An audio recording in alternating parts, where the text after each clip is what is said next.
We all love the convenience of ordering something online and having it show up at our doorstep faster than you can say next day delivery. But have you ever stopped to wonder about the people behind the scenes, busting their tails to make sure that your latest impulse buy arrives ASAP?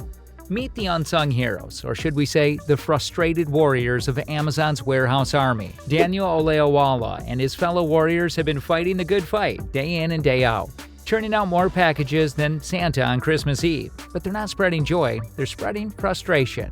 Why? Well, because these hardworking folks are dealing with conditions that make your grandma's attic look like a 5-star spa. And guess what? They've had enough. For years, Daniel and his crew have been shouting from the rooftops about unsafe conditions and the constant risk of injury. It's like a broken record, millions of packages, tight deadlines, and a game of injury roulette that no one signed up for. Recent industry-wide data spills the beans on Amazon's warehouse having injury rates that make other companies look like they're handing out bubble wrap and pillows to their employees. And it's not just Daniel raising the alarm, the numbers are backing him up. Now imagine being the MVP of your job, putting in the hard work day after day, only to be treated like a disposable cup at a summer picnic. Yeah, you heard it right. Exploitation at its finest. Daniel spills the tea on how once you've given Amazon a solid 6 to 9 months of blood, sweat, and tears, they toss you aside like last year's iPhone. Federal authorities decided it was high time to play Sherlock Holmes and conducted inspections across 7 Amazon warehouses in 5 states. The result? A report that reads like a horror story for workplace safety. Serious hazards like a haunted house of bodily harm lurking in every nook and cranny. The Department of Labor isn't taking this lightly.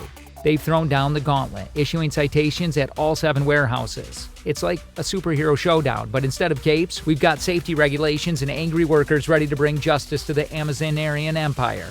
Meet the warriors on the front line. Bobby Gosvener, who went from packing boxes to needing neck surgery after a conveyor belt malfunction. 2 years of his life down the drain, and he's not the only one. Lenita Hammond's dream of retirement without nursing, a banged-up shoulder. And Jennifer Crane's rocking a wrist brace like it's the latest fashion accessory thanks to a torn ligament. As of last year, Amazon's warehouses caused more serious injury to their workers than all the other warehouses in the entire United States combined. Yeah, you heard that right. Combined. Eric, the Health and Safety Director of the Strategic Organizing Center, a coalition representing a whopping 3 million workers, dropped this bombshell. Amazon might be the king of quick deliveries, but at what cost? Now, we know Amazon likes to play with numbers, but when the SOC crunched the 2022 injury data, it was like revealing the Wizard of Oz behind the curtain. While Amazon employed 36% of all U.S. warehouse workers, it was responsible for a whopping 53% of reported U.S. warehouse injuries. That's like Amazon having more injuries than a sports team that's been through a really rough season. Let's break it down further. 1/3 of the workers, half the injuries, had a mind-blowing 25,000 serious injuries a year. Wrap your head around that. Oh, and did we mention a 100% turnover in these warehouses?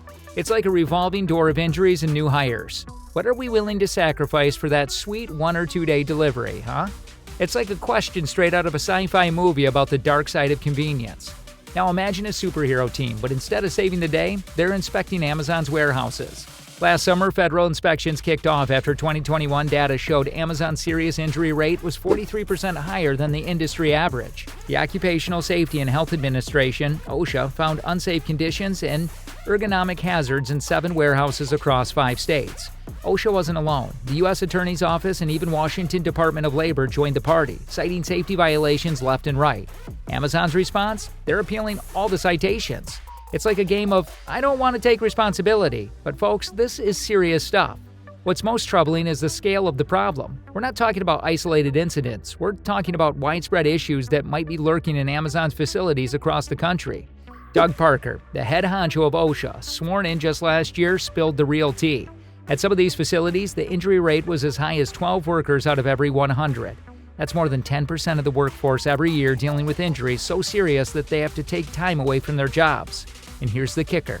This isn't a new trend. Since 2016, employees were supposed to report injury to OSHA, but it seems like Amazon missed that memo. Now, the magical wizards of OSHA, Occupational Safety and Health Administration, calculate injury rates by peeking into every nook and cranny of 200,000 hours work. That's like binge watching your favorite show for a whole year straight. The golden number they use to measure serious injuries is the DART rate. Case involving days away from work, job restriction or transfer. It's like the VIP passes to the not-so-fun club. In 2021, the average DART rate for the warehousing industry was 4.7 per 100 workers. Sounds kind of normal, right? Amazon's DART rate, based on their reports, is almost 1.5 times the industry average. Cue gasps and dramatic music. Fast forward to 2022, OSHA's industry totals are playing hide-and-seek until November, but Amazon casually drops the bomb that their DART rate is chilling at 6.7 per 100 workers. Still not winning any safety awards, guys. Now, injuries of all shapes and sizes are happening left and right and center. Amazon whispers to CNBC that their total warehouse injury rate in 2022 took a 9% nosedive to 6.9 per 100 workers from the 7.6 in 2021. Hold on, that's still higher than the industry averages, and their frenemy, Walmart, is giving them some serious side-eye.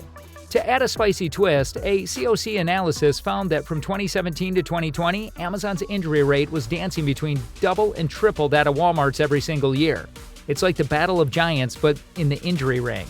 Now remember, Amazon's preferences for comparisons. They like to be measured against warehouses with over 1,000 employees. Well, SOC, the cool cat with the data, spills the beans that more than half of Amazon's warehouses in 2022 had an average annual employment under 1,000 workers. Talk about playing the numbers game. Bobby Gosviner, the unsung warrior in the Amazonian battlefield, December 2022. Lunch break, conveyor belt chaos. Totes flying everywhere. It's like a cyclone hit. For 4.5 hours, Bobby's twisting, moving, stacking totes at a pace that would make a sprinter jealous. Result? Pain. Excruciating pain in the right side of his back. Manager's solution? Advil, ice, and a mountain of paperwork. Spoiler alert, it didn't quite solve the problem. He couldn't even drive home with his right arm, y'all. Next up, we meet Jennifer Crane, the superhero mom of 7, packing boxes like a pro until a day of packing sparkling water turned into a pain party for her wrist. Now, Amazon introduces us to the program called AmCare, but according to Jennifer, it's more like Don't Care. Ice packs, pain meds, and a quick push back to work. It's the Band-Aid solution to a broken arm. OSHA, the superhero we all need, steps in saying, Amazon, you didn't report these injuries properly. Federal prosecutors join the party, suggesting Amazon might have pulled a stunt to hide the real injury numbers. Amazon, of course, responds with the classic, no, those allegations are so last season. But hold on, they might have to pay nearly $152,000 in federal fines for worker injuries. Is it a lot? Well, for Amazon, it's like loose change in the couch cushion. In the midst of the chaos, Amazon's throwing promises around like confetti. Jeff Bezos, in his last letter as CEO, wanted Amazon to be Earth's safest place to work. They're pledging $550 million on safety initiatives, promising to reduce injuries by 50% by 2025. It's like a grand finale in a fireworks show. But guess what? The workers, like Daniel, are saying, hold up, Amazon, we need change. He's hosting a podcast called Surviving Scamazon. Workers want a slower pace, more breaks, and ergonomic upgrades. But with Amazon's high turnover rate, it's like trying to catch a unicorn. We're all inspired by Jeff Bezos' story of building an empire from scratch. But the current scenario makes us all wonder whether Amazon is truly an inspiration story. Will Amazon waltz its way to safety, or will the workers keep fighting for their rights? Let us know your thoughts in the comment section below. Don't forget to hit the like and subscribe button. Until next time, see y'all.